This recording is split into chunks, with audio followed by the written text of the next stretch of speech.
我哋今日會以逛街市為題去做一個雕塑人偶，攞返你嘅預習出嚟作為參考，可以開始第一步塑造身體。先由上半身開始做起，攞手掌一半大細嘅泥去做一個圓柱形，粗略將上半身做咗出嚟先。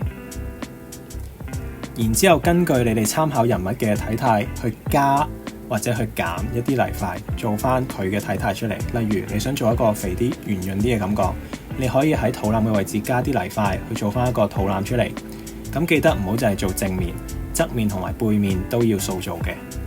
咁如果你想做出嚟嘅人偶表面比較順滑光滑啲，你可以用手指咧撫平一啲紋理同埋坑紋，或者你可以點好少嘅水咧去幫助你推返平個表面嘅。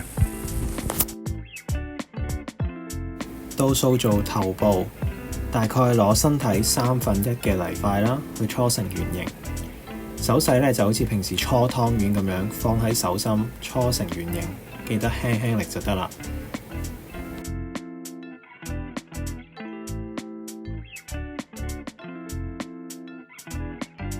搓好圓形之後，你就可以根據翻參考對象咧去修飾成你喜歡嘅頭型啦，例如扁啲、長啲都冇所謂嘅。到手臂，攞2個等份嘅泥塊啦，去做成泥條。先喺手度粗略咁樣捏成長條形，然後放喺板上面，輕力咁樣前後滾動，直至到做出你需要嘅長度同埋粗度。然之後重複頭先講嘅步驟啦，做出2個均衡、差唔多大細平均嘅雙手。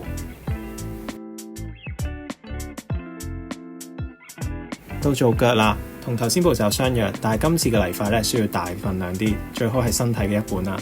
要做出一個粗啲嘅泥條，咁點解要粗啲呢？就係要確保你嗰隻腳咧係要夠穩陣，確保你到時嘅人偶咧係企得穩，避免會出現一個情況咧就係頭重腳輕，隻腳咧一定要夠力嘅，夠支撐。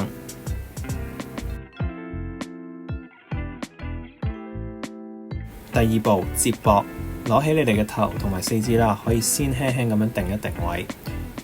然之後咧喺表面用銳刀咧刮花接駁處啦，打十字咁樣刮花並塗上泥漿，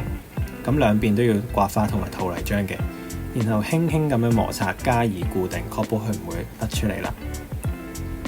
咁腳嘅做法都係一樣，喺接駁處刮花，然後塗上泥漿。喺接駁處咧，可以補上一啲小嘅泥塊去加以鞏固佢，等佢咧搬運同埋燒製嘅時候冇咁容易甩出嚟。咁手臂嘅做法都係一樣。咁你哋要記住啦，今次嘅重點咧係要模仿街市人物嘅日常行為，例如傾偈、湯魚同埋買菜。咁你哋咧可以根據翻你哋嘅參考對象咧去調節翻你哋嘅四肢嘅動作啦，甚至乎頭嘅角度，例如打側個頭。咁樣咧令到你哋嘅作品係更加生動，真正咁表現到街市嘅活力同埋情感㗎喎。第3步，加添細節啦。咁你根據翻你參考對象嘅一啲五官特徵啦，同埋表情啦，咁你咧可以塗一啲泥塊做翻佢個鼻哥，並用工具咧去將佢嘅眼睛同埋嘴巴咧都刻畫出嚟，做翻佢個表情出嚟。例如微笑、張開口，佢隻眼係大定細嘅咧？咁呢個就交俾你哋自行去處理啦。做翻佢個五官特徵出嚟，咁亦都可以咧幫佢加一個對稱嘅耳仔，用泥塊，同埋頭髮都係。用一啲小嘅泥塊啦，做翻你想要嘅頭髮嘅形狀，同埋好似用工具梳頭一樣，梳翻頭髮嘅紋理出嚟。亦都可以根據你嘅參考對象啦，加添一啲衣服細節同埋道具，例如揸住條魚、揸住個菜籃。最後就要用銳針咧喺底部拮幾個排氣孔，拮到盡頭嘅要，確保燒製嘅時候咧可以排走空氣，等佢冇咁容易爆裂。